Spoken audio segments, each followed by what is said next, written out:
দীর্ঘ 7 মাস অপেক্ষার পর গত 7ই জানুয়ারি 2025 সাল সুপ্রিম কোর্টে পশ্চিমবঙ্গের সরকারি কর্মচারীদের যে ডিএ মামলাটি সেটা উঠার কথা ছিল, কিন্তু সেদিন 14 বারের জন্য পিছিয়ে গিয়েছিল রাজ্য সরকারি কর্মচারীদের বকেয়া ডিএ সংক্রান্ত মামলার শুনানি। তো এবার মামলার সেই কজলিস্ট সংক্রান্ত তথ্য কিন্তু সামনে এলো, কারণ সুপ্রিম কোর্টের ওয়েবসাইটে আমরা কিন্তু সেই কজলিস্ট দেখেছি। তো এখানে দেখুন এই যে কজ লিস্ট রয়েছে সুপ্রিম কোর্টের ওয়েবসাইট থেকে পাওয়া যে তথ্য অনুযায়ী, যেখানে রয়েছে the state of West Bengal versus confederation of state government employees West Bengal and others. তো এটা রয়েছে 44 নাম্বার যে যে লিস্ট সেখানে রয়েছে, যেখানে কিন্তু এদিন শীর্ষ আদালতের ওয়েবসাইটে এটা কিন্তু প্রকাশিত হয়েছে। এর আগে যে 7ই জানুয়ারি ডিএ মামলাটি সুপ্রিম কোর্টের তালিকায় ছিল, তবে সেদিনও কিন্তু সুপ্রিম কোর্টে এই মামলাটি পিছিয়ে দেওয়া হয়েছিল সময়ের অভাবে। এ নিয়ে কিন্তু বিগত কয়েক বছরে বেশ কয়েকবার শুনানি পিছিয়ে দেওয়া হয়েছে এই মামলাটির। তো যাই হোক, এই বিষয় নিয়ে সুপ্রিম কোর্টের ডিএ মামলার হাল হকিকত নিয়ে আলোচনা করব। যদি আপনি চ্যানেলে নতুন হয়ে থাকেন অবশ্যই সাবস্ক্রাইব করে নেবেন, আর এই ধরনের নিত্য নতুন ভিডিও পেতে অবশ্যই জিএস গুরু পুরুলিয়া ইউটিউব চ্যানেলকে সাবস্ক্রাইব করে নেবেন। পাশে থাকা বেল আইকনটি প্রেস করে যদি ভিডিও ভালো লাগে লাইক করবেন, শেয়ার করবেন, কমেন্ট করবেন। তো দেখুন এখানে যে একের পর একবার নয় প্রায় 14 বার শুনানি কিন্তু পিছিয়ে গেছে। একবার নয় 14 বার শুনানি পিছিয়ে গেছে দীর্ঘ 2 বছর ধরে, অর্থাৎ 2022 সালের 28 নভেম্বর থেকে সুপ্রিম কোর্টে ঝুলে রয়েছে পশ্চিমবঙ্গ রাজ্য সরকারি কর্মচারীদের বকেয়া ডিএ সংক্রান্ত মামলা। তো সুপ্রিম কোর্টে রাজ্য সরকারি কর্মচারীদের ডিএ সংক্রান্ত যে মামলাটি চলছে সেটা কিন্তু পঞ্চম বেতন কমিশন সংক্রান্ত, যেখানে সেন্ট্রাল কিন্তু আজকে ওয়েস্ট পে কমিশন ঘোষণা করে দিয়েছে। সেখানে ওয়েস্ট বেঙ্গলে পঞ্চম বেতন কমিশনের ডিএই বাকি রয়েছে। 2016 সাল থেকে এই মামলা চলছে, যেখানে কিন্তু এই মামলাটি সেট কলকাতা হাইকোর্টে হয়ে সুপ্রিম কোর্টে এসেছে। প্রথমে সেটে জয় পেয়েছিল রাজ্য সরকার, তারপর প্রতিটি ক্ষেত্রে জয় পেয়েছেন কিন্তু রাজ্য সরকারি কর্মচারীরা। সুপ্রিম কোর্টের ওয়েবসাইট থেকে পাওয়া তথ্য অনুযায়ী আগামী 25 মার্চ অর্থাৎ আগামী মঙ্গলবারে সুপ্রিম কোর্টের তালিকাভুক্ত হয়েছে এই মামলাটি। তো সেদিন সঞ্জয় কারোল এবং বিচারপতি মনোজ মিশ্র এই মামলাটির কথা শুনবেন। তো 16 নম্বর কোর্টে যে এই মামলাটি ওঠার গল্প, এবং সেদিন এই মামলাটির 44 নাম্বার তালিকাতে রয়েছে। তো প্রসঙ্গত আপনাদের বলে রাখি, আপনাদের অ্যাডভান্স সংক্রান্ত অর্থাৎ অ্যাডভান্স লিস্ট সংক্রান্ত আপনাদের সামনে একটা ভিডিও নিয়ে এসেছি। কি অ্যাডভান্স লিস্ট সম্পর্কে ডিটেলস ভিডিও রয়েছে। তো এখানে দেখুন প্রসঙ্গত আপনাদেরকে বলে রাখি যে গত 7/1/2025 তারিখে এখানে কিন্তু অ্যাডভান্স লিস্টে ছিল ডিএ মামলা 706 নাম্বারে, যখন ডেলি কজ লিস্ট পাবলিশ হয় সেটা কিন্তু 45 নাম্বারে, এটা ছিল 14 নাম্বার। সেদিন কিন্তু শুনানি হয়নি। এরপর আগামী মঙ্গলবার অর্থাৎ 25/3/2025 তারিখে এখানে রয়েছে অ্যাডভান্স লিস্টে 95 নাম্বার লিস্টে, এবং ডেইলি কজ লিস্টে সেটা কিন্তু 44 নাম্বারে অর্থাৎ অ্যাডমিশন স্টেজের রয়েছে। মামলাটি দেখুন অ্যাডমিশন স্টেজে রয়েছে, এবং এর আগে প্রায় 14 বার শুনানি হওয়ার গল্প ছিল, কিন্তু বিভিন্ন কারণে শুনানি হয়নি। এই নিয়ে এটা কিন্তু 15 নাম্বার রয়েছে। তো যাই হোক, আপনাদেরকে বলে রাখি, আপনারা হয়তো জানেন, সোশ্যাল মিডিয়া মারফত খবর পেয়েছেন বা জেনে থাকবেন যে মাননীয় মুখ্যমন্ত্রী মমতা বন্দ্যোপাধ্যায় তিনি কিন্তু ক্ষমতায় আসার পূর্বে বহুবার বলেছেন রাজ্য সরকারি কর্মচারীদের কেন্দ্রীয় হারে ডিএ দেওয়া হবে। তিনি কিন্তু ক্ষমতায় এলেন, ক্ষমতায় এসেছেন তিনি আজ 3টে টার্মের মুখ্যমন্ত্রী, অথচ তিনি কিন্তু আজকে সরকারি কর্মচারীদের ডিএ পর্যন্ত মেটাতে পারেননি। তিনি কথা রাখতে পারেননি, অর্থাৎ কথার খামখেয়ালি করেছেন তিনি, বারবার কথা কেটে গেছেন।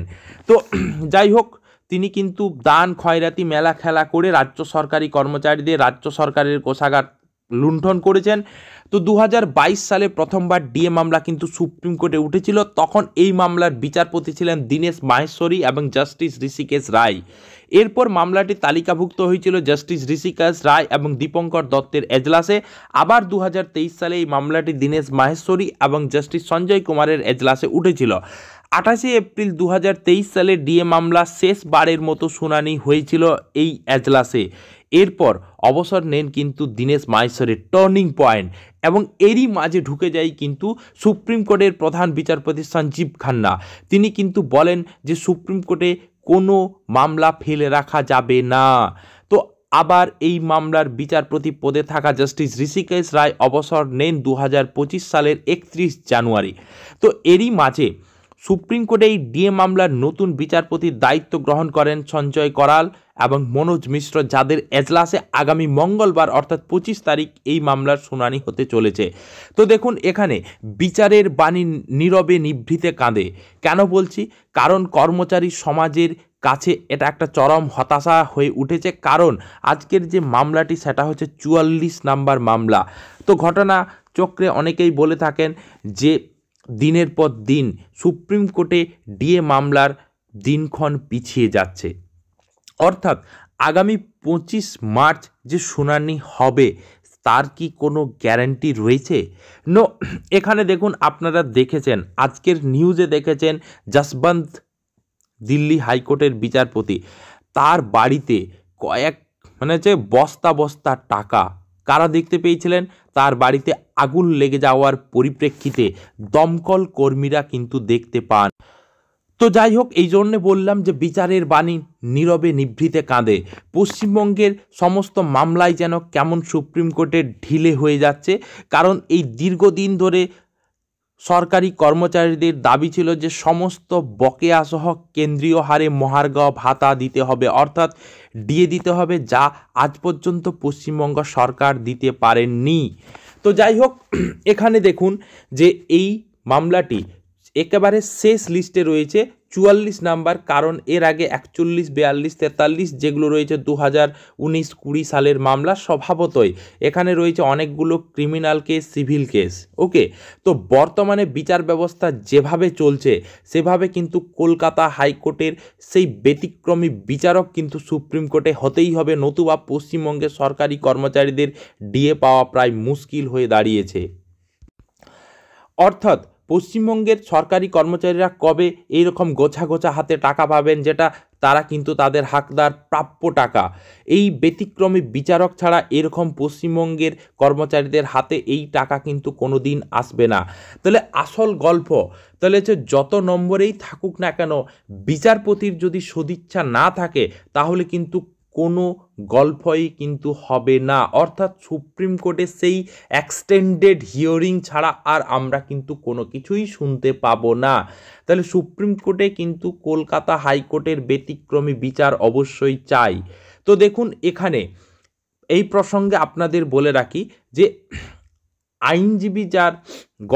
আইনজীবী যেসব রয়েছে সুপ্রিম কোর্টের ডিএ মামলার জন্য পশ্চিমবঙ্গ কর্মচারী ফেডারেশনের পক্ষ থেকে, তাদের উচিত বিচারককে বলা যে সর্বোচ্চ কতদিন পর্যন্ত এবং কতবার এই মামলা সুপ্রিম কোর্টে উঠতে পারে। ওকে, দ্বিতীয় নম্বর এই কথাটি বলা দরকার যে বারবার শুনানি না হওয়ার পিছনে কি কোনো আইনের ফাঁক রয়েছে? তাহলে কেন সুপ্রিম কোর্টে বারবার লিস্টেড হয়ে যাওয়ার পরেও সুপ্রিম কোর্টে পশ্চিমবঙ্গের ডিএ মামলার শুনানি হচ্ছে না?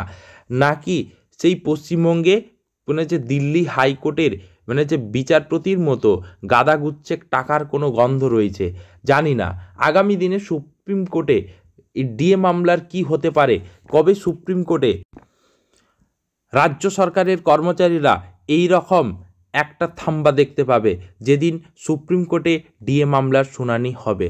তো যাই হোক, আগামী দিনে কি হতে পারে আমরা দেখব।